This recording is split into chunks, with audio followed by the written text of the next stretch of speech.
সুপ্রিয় দর্শক মণ্ডলী, আসসালামু আলাইকুম। আজকে ব্যতিক্রম ধর্মী একটি ভিডিওতে আপনাদেরকে স্বাগত জানাচ্ছি। আমি তানভীর সজীব। আজকে এসেছি আমরা কেশরহাট থেকে প্রায় 14 কিলো ভিতরে, গ্রামের নাম হচ্ছে কামারগাঁও দমদমা। এখানে এসেছি আমার ভাইয়ের বিয়ের দাওয়াত খেতে, এবং গ্রাম্য একটা পরিবেশ, রাস্তাটা দেখে বুঝতে পারছেন। এখানকার যে প্রোগ্রাম, সামাজিক যে প্রোগ্রামগুলো আছে, সম্পূর্ণ এটা আপনাদের সাথে শেয়ার করার চেষ্টা করব। দেখতে পাচ্ছেন যে গ্রামের, যেহেতু একটা গ্রামের বিয়ে, আর গ্রামের সবচেয়ে সুন্দর বিষয়টা হলো এখানকার রাস্তা। আমি যদি আপনাদেরকে একটু রাস্তাটা দেখাই, কত সুন্দর একটা রাস্তা, কত পরিপাটি। কিন্তু সমস্যা হলো যে এত সুন্দর রাস্তা হলে আমি মেন গন্তব্যে যেতে পারছি না। আর সামনে বিয়ের প্রোগ্রাম হচ্ছে, ওখানে নাচানাচি করা হচ্ছে। আমার যে ক্যামেরাম্যান, সেও আসতে একটু কষ্ট, তার সমস্যা হয়ে যাচ্ছে। তারপরেও নিয়ে যাব আপনাদেরকে। আসেন প্রিয় বন্ধুরা, দেখতে পাচ্ছেন যে কত সুন্দর মনোরম একটা রাস্তা। আর এই রাস্তা ধরে আমি হাঁটছি। আমার ক্যামেরাম্যান আমি জানি না আসতে পারবে কি না। আস্তে আস্তে আসো। দেখতে পাচ্ছেন যে গ্রামীণ কি সুন্দর একটা পরিবেশে এই বৃষ্টি মুখর একটা দিনে এখানে নাচানাচি করা হচ্ছে। আর সকলেই বেশ আনন্দিত হচ্ছে বা আনন্দ পাচ্ছে। আপনাদেরকে আর একটু সামনে যদি নিয়ে যেয়ে দেখাতে পারতাম। রাস্তার অবস্থা খুব একটা ভালো না হলেও এখানকার পরিবেশ অনেক ভালো। ক্যামেরাম্যান একটু সাবধানে এসো। গ্রামীণ পরিবেশ সকলেরই ভালো লাগে। আর যে রাস্তা দিয়ে আমি হাঁটছি, এটা একটা বড় আইল বলা চলে। গ্রামের ভাষাতে সম্ভবত আইল বলে, আমাদের শহরও আইলই বলে। এটা জমির এক সাইডে ধানের ক্ষেত, আর এক সাইডে রয়েছে পুকুর। আর আমরা সরু রাস্তা দিয়ে জানি না কত দূর যাওয়া যাবে, তারপরে আপনাদেরকে ঘুরে দেখানোর চেষ্টা করছি। এটা হচ্ছে আমার বড় ভাই মোহাম্মদ রুমেল ইসলাম, তারই শালার বিয়েতে আমরা আজকে এসেছি। তোমার কেমন লাগছে এখানে? আমার ভালো লাগছে, আমার শ্বশুর বাড়ি, আমার তো ভালোই লাগছে। এসছি বিয়েতে, যে অনেক মজা হচ্ছে, অনেক আনন্দ হবে। আর এটাই হচ্ছে বিয়ে বাড়ি।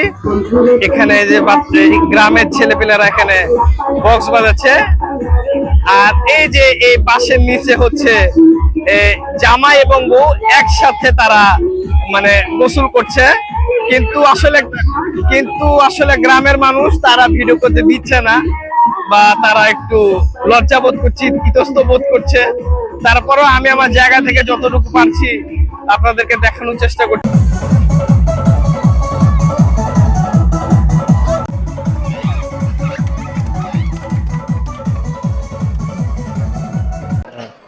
বন্ধুরা, আপনাদেরকে কতটুকু দেখাতে পারছি আমি জানি না।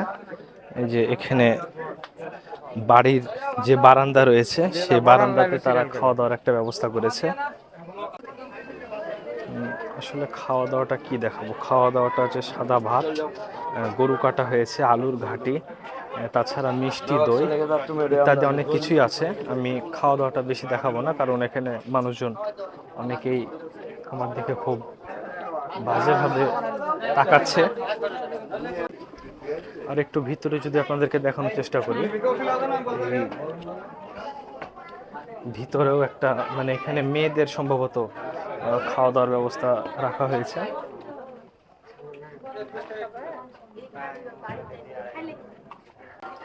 বিশাল বড় একটা গ্রামের বাড়ি, টিনের দোতলা, এই যে বন্ধুরা দেখতে পাচ্ছেন। আর এই দোতলার যে নিচে বারান্দা রয়েছে, সে বারান্দা জুড়ে গোটা একটা সাজিয়ে রাখা হয়েছে। আমি সম্পূর্ণটা হয়তো আপনাদেরকে দেখাতে পারছি কিনা আমি জানি না, তারপরেও চেষ্টা করছি আমি আপনাদেরকে দেখানোর। এই গোটা বারান্দা জুড়েই খাওয়া দাওয়ার ব্যবস্থা করা হয়েছে। আনুমানিক আমি যতদূর শুনলাম প্রায় 500 লোকের আয়োজন করা হয়েছে। গোটা গ্রাম এবং আশেপাশে গ্রামের মানুষও তারা এসেছে।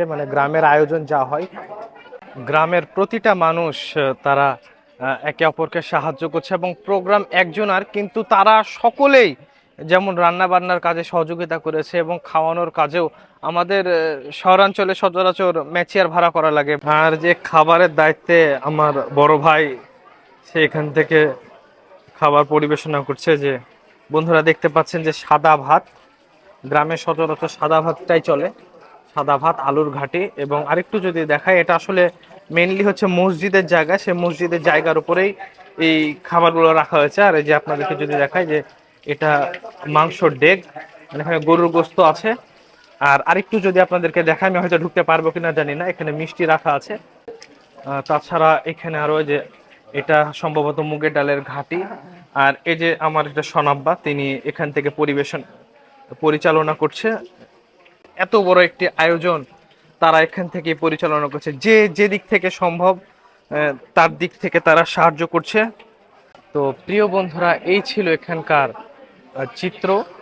আর এখানে প্রচন্ড রকমের গরম, তাই আমি আর বেশি কথা বাড়াবো না, কারণ খাওয়া দাওয়া আমাদেরকেও করতে হবে এবং বাড়ি যেহেতু অনেক দূর, তাই তাড়াতাড়ি বাসায় ফিরবো এরকম একটা চিন্তা ভাবনা। তো এখন আপনাদের সাথে সরাসরি দেখা হবে খাওয়া দাওয়াতে। আর অনেকদিন পর ভিডিওতে আসছি, কথা বলতে একটু সমস্যা হচ্ছে বা আমি গুছিয়ে কথা বলতে পারছি না, সেজন্য আন্তরিকভাবে দুঃখিত।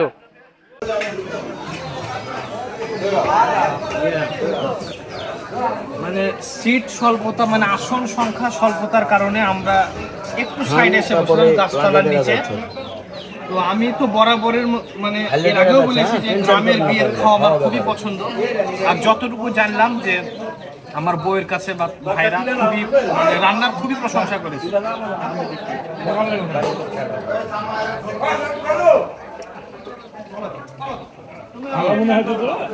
গ্রামের রান্না, গ্রামের বাবুর্চি ছাড়াই রান্না করেছে, 500 লোকের আয়োজন, অনেক বড় আয়োজন, খুবই সুন্দর রান্না হয়েছে। আর যেহেতু এখন অনেক গরম, তাই আমি ভিডিওটি বেশি দীর্ঘায়িত করব না।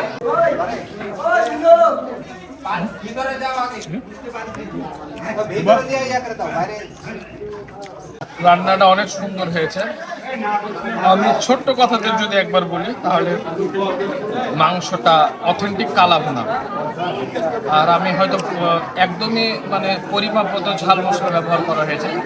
আমি এখন হয়তো বুঝতে পারছি যে শহরে মানে কেন গ্রামের মানুষ শহরের রান্না খেতে বেশি পছন্দ করে না, বেশি মশলা দেয় আর যেগুলো দরকার নেই সেগুলো দেয়। কিন্তু এই রান্নাটা খুবই সুন্দর হয়েছে, খুবই অথেন্টিক। এই গ্রামের ভিতরে এত বড় একটা প্রোগ্রামে আসতে পেরে আমি সত্যিই খুব আনন্দিত। আর আসলে গ্রামের যেসব রাস্তাগুলো রয়েছে, বিভিন্ন ধরনের কাঁচা রাস্তা, চারিদিক থেকে মানুষ হু হু করে আসছে। আর খাবারের ওখানে যে দেখলাম প্রচণ্ড মানুষ, অনেকগুলো মানুষ বাইরে দাঁড়িয়ে আছে। কিন্তু আমি আপনাদেরকে দেখানোর চেষ্টা করছি যে এই রকম একটা পরিবেশে বা ভীষণ মানে পল্লী গ্রাম যেটাকে বলে, একদম ঘোর পল্লী, সেই ঘোর পল্লীতে মানুষজনের কিভাবে তারা আনন্দ করে বা কিভাবে তাদের সামাজিক অনুষ্ঠানগুলো তারা পরিচালনা করে।